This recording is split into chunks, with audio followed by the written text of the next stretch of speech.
Subscribe now. It's free. Yes, it's free. Hi mga ka-sleeping! Welcome back to our kitchen. Sa mga bago, ako nga pala si Regine at ang cameraman ko, ang poging-poging si Louie. Papakita ka tayo. Diba? Pogi talaga siya. Okay, let's carry on. Ngayon, may tuturo ako sa inyong recipe na laging sinaserve sa mga boodle fights at saka sa mga dampa grill restaurants, yung laging sinaserve with rice, tapos kakamayin mo. The best. Simplified version to. So, super dali lang ito. Konti lang yung ingredients na kailangan. So, ito, pakita ko na sa inyo. Kailangan natin ng 1/2 cup butter, 1 head garlic, 3 tablespoon Cajun, 2 tablespoon oyster sauce, 1 teaspoon lemon pepper, 200 grams corn, half kilo salmon, 200 grams crab balls, and half kilo shrimps. Hindi kailangan exactly same seafood ang gamitin nyo. Pwedeng gumamit kayo ng clams, or ng shrimp lang, or salmon lang, or whatever you want. Ito lang yung mga favorites namin. Ito yung usually kinakain namin. So, first, kailangan muna natin i-mince yung garlic. Ito pagkasarado ko ng kamay ko, tapos pagbukas ko, mince na to.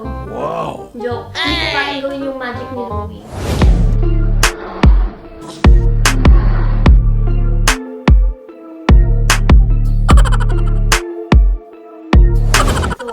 I-mince natin siyang manual. Okay? Kung hindi nyo pa napapanood yung vlog namin na yun, panoorin nyo na.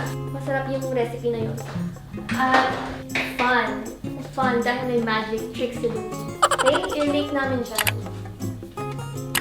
So, ganyan ako mag-mince. Gumagamit ako nitong tool na to.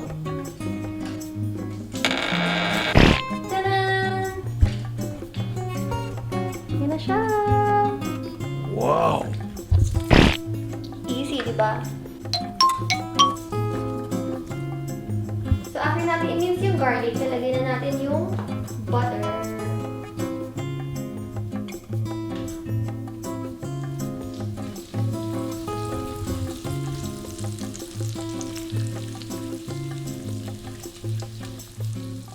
Tapos, nalagay ko na rin yung garlic.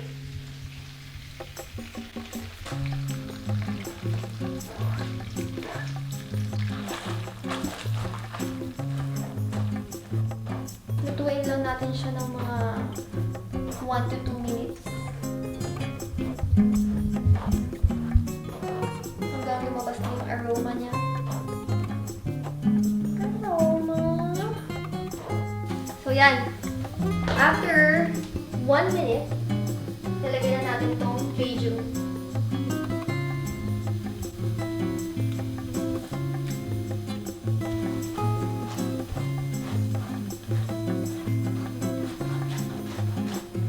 Tapos, itong oyster sauce.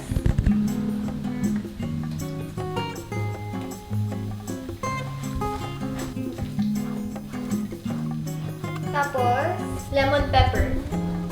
Itong lemon pepper, optional siya. Tsaka mahirap kasi siyang hanapin. So, yun. Pwede yung salt lang or pwede wala.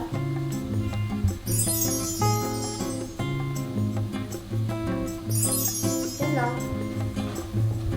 After nitong sauce, ang unahin kong lutuin is yung salmon since allergic si Louie sa shrimp. Hindi man kayo allergic or gusto niyo masabay-sabay na lutuin. Pwede naman na shrimp yung mauna tsaka tong crab balls. Tapos ito yung last. Kaya rin mauuna yung shrimp tsaka yung crab balls para hindi mawasak yung salmon. Kasi ito, pwede mo siya yan, na maluto. Tapos ihuli niyo na to. Kasi ito, i-flip niyo eh. Ganun. Right? Did I explain it right? I hope you understood. Ayan. Lalagay na natin itong salmon.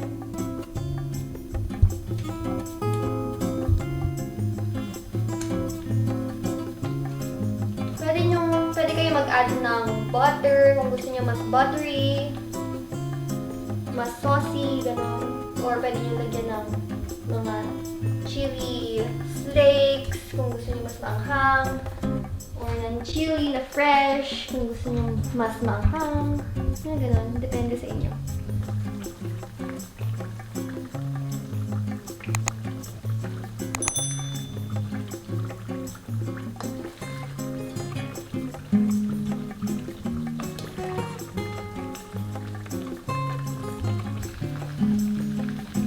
Tikman ko muna ito. Actually, dapat kanina pa tikman yung sauce before mo lagay yung seafood para ma-adjust mo pa. Pero since lagi ko naman itong ginagawa, tsaka alam ko na yung sukat, alam ko na masarap siya. Pero ano kasi, depende yun sa Cajun na lalagay mo. So, kailangan mo talaga tikman before ng seafood, okay? Para ma-adjust mo according to your taste. Papalit ko na yung salmon.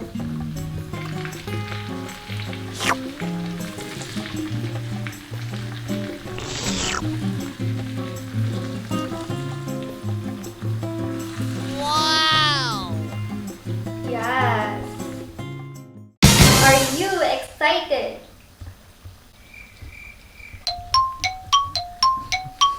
Medyo slow. I was waiting for that answer. Okay, me too. I'm so excited. As usual, excited ako sa food. So, yan. Wow! Okay, so okay na itong salmon natin. Lalagyan na natin siya sa plate.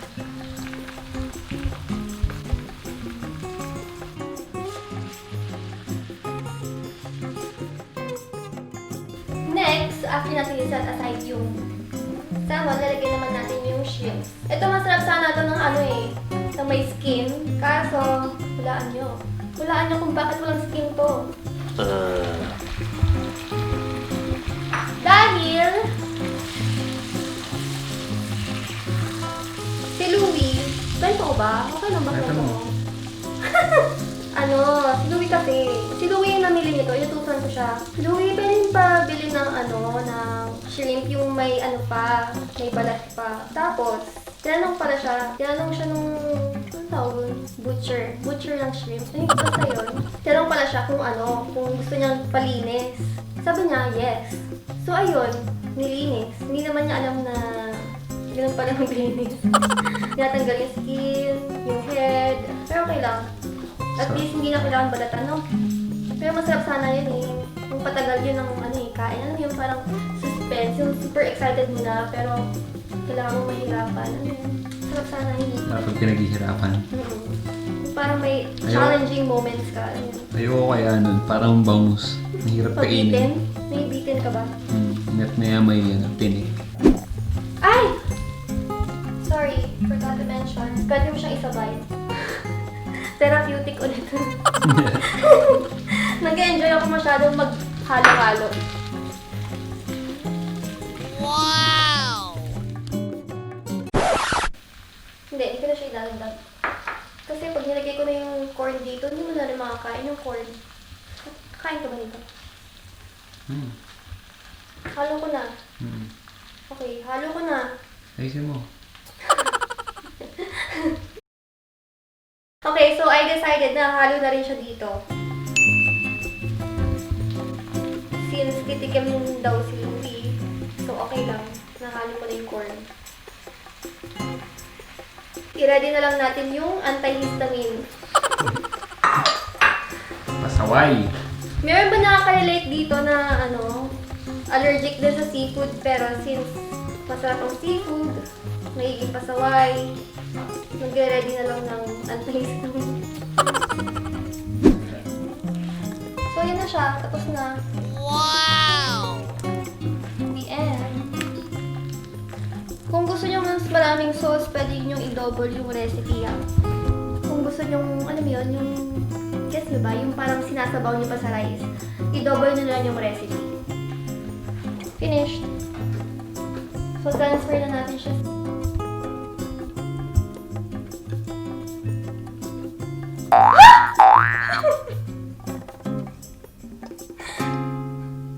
Oh my gosh, friends.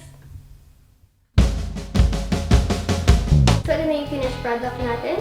Wow! Sobrang appetizing. Excited na ako magkamay. If you like this video, give us a thumbs up. I-share nyo na rin sa family and friends nyo itong recipe na to. At mag-subscribe na kayo sa channel namin. Don't forget to hit the bell button para ma-notify kayo tuwing may bago kaming videos. Alright, see you in your next vlog. Next on Regine. Let's dig in!